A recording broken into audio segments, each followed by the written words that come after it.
Bonjour à tous. Aujourd'hui, je vais vous parler d'écologie spirituelle. Et ce sera le premier numéro d'une petite série consacrée à ce sujet. Le mot écologie nous fait penser à la protection de la nature. On parle des défis écologiques liés à la pollution, à la réduction de la diversité des espèces, à la destruction du milieu naturel et des partis politiques qui militent sur ce terrain. Mais à l'origine, l'écologie, c'est d'abord une branche de la biologie qui étudie les relations entre les êtres vivants et le milieu organique ou inorganique dans lequel ils vivent.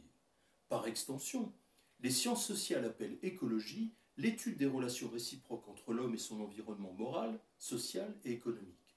Cela me rapproche déjà de mon propos, puisque je vais aujourd'hui, les vacances terminées et le rythme habituel de nos existences ayant repris, vous proposer une pratique simple pour diminuer le niveau de stress généré en nous par notre cadre de vie quotidien. C'est en effet une forme d'écologie que d'essayer d'améliorer les interactions entre nous-mêmes et les différents contextes dans lesquels s'inscrit notre existence, afin de protéger un état intérieur qui soit propice à progresser vers notre épanouissement personnel et notre réalisation spirituelle. Comment avoir un regard qui échappe au consumérisme matérialiste de l'époque et s'éveiller à nos richesses les plus subtiles? Comment grandir notre capacité à aimer et entretenir des relations intelligentes et paisibles avec les autres si nous sommes en permanence stressés, voire épuisés par les contraintes diverses qui sont les nôtres? L'accumulation des responsabilités et des activités, ainsi que toutes les nuisances que nous subissons au quotidien, nous impactent tant au niveau physique et énergétique que dans nos émotions et nos pensées. Et c'est pourquoi il est important d'adopter quelques bonnes pratiques pour en limiter les effets. Voyons aujourd'hui une approche simple qui peut nous permettre de mieux nous préserver au niveau physique et énergétique. D'un point de vue sensoriel, nous sommes en effet énormément sollicités tout au long de la journée, particulièrement au niveau visuel et auditif, ce qui nous fatigue et génère en réponse beaucoup de tensions corporelles et mentales. Et bien souvent, il n'est pas possible d'échapper aux transports en commun bondés, aux cantines d'entreprise ou aux restaurants bruyants le midi, à la pression de la hiérarchie, aux appels téléphoniques incessants ou aux fréquentes réunions sur le lieu de travail. Si nous voulons être le moins possible marqués par la fatigue nerveuse et le stress que ces situations, qui ne dépendent pas de nous, engendrent, il est donc urgent d'agir sur ce qui dépend de nous, c'est-à-dire sur la manière dont nous pouvons les gérer intérieurement. Ces sollicitations permanentes nous épuisent d'autant plus qu'elles sont une agitation extérieure qui nous emporte avec elles, si nous ne sommes pas à l'intérieur de nous-mêmes, ancrés, posés, dans un espace tranquille. Elles nous emportent et nous agitent en retour parce que nous ne sommes pas présents ici et maintenant dans notre corps et nos ressentis, mais en général uniquement occupés de notre mental et de nos pensées. Tant que nous ne parvenons pas à être présents à l'intégralité de nous-mêmes, c'est-à-dire conscients de notre corps, de nos émotions et de nos pensées, comme une présence tranquille qui verrait tout ce fonctionnement, et particulièrement dès que nous perdons la sensation de notre corps, il en résulte l'apparition de tensions physiques et nerveuses qui seront en permanence augmentées par les événements extérieurs. Il faut donc multiplier les moments où nous pourrons revenir à la sensation de notre corps, pour être ancrés dans le sol, comme on met une prise à la terre pour évacuer les courants de fuite qui circulent dans une installation électrique. Profitez donc d'avoir un smartphone pour mettre un bip, par exemple toutes les heures, afin de vous rappeler de faire un arrêt de quelques minutes que vous consacrerez à ce que certains appellent un body scan.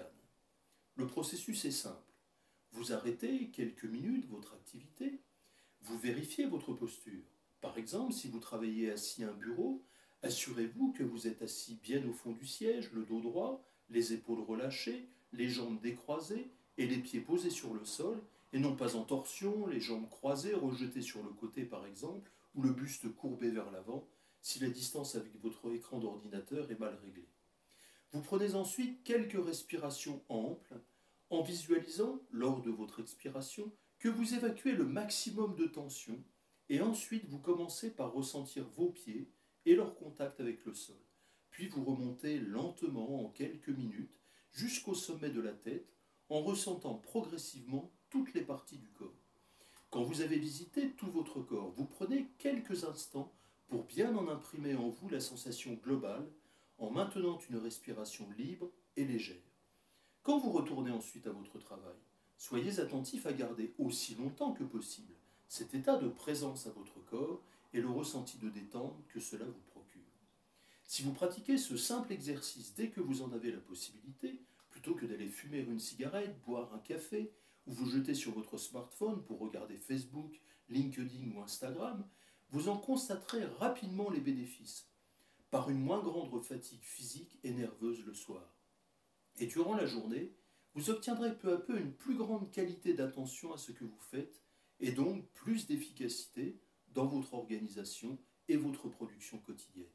Le temps en apparence perdu à pratiquer plusieurs fois cet exercice se regagnera rapidement grâce à cette amélioration de votre manière de travailler. Pour compléter cette pratique, à renouveler le plus souvent possible dans la journée, efforcez-vous de préserver le matin et le soir 10 minutes de tranquillité pour vous. Consacrez le temps du matin à pratiquer ce petit body scan et une fois que vous avez la sensation globale du corps, lisez quelques pensées positives qui vous aideront à démarrer votre journée avec confiance et sérénité. Choisissez un livre adapté à votre sensibilité ou à votre culture, dans les textes sacrés ou les écrits des sages qui vous inspirent. Le soir avant de dormir, refaites ce même body scan et dans l'association globale du corps, revisitez votre journée en retournant du moment présent jusqu'à votre lever. Visualisez simplement les moments importants qui vous reviennent, sans porter le moindre jugement sur vous-même ou la situation, et remerciez vous-même, l'univers, Dieu, selon votre sensibilité. Même si certains de ces moments ont pu être délicats ou difficiles, remerciez de les avoir vécus, car ils vous ont enrichi. Et en pratiquant cet exercice sans émettre d'appréciation, cela vous aidera à augmenter votre connaissance de vous-même et à lâcher prise émotionnellement. Vous aurez alors un meilleur sommeil, plus réparateur, ce qui est une condition importante pour passer une meilleure journée. Voilà pour aujourd'hui. Je vous donne rendez-vous la semaine prochaine pour la suite de cette série consacrée à des conseils pratiques d'écologie spirituelle pour vivre mieux.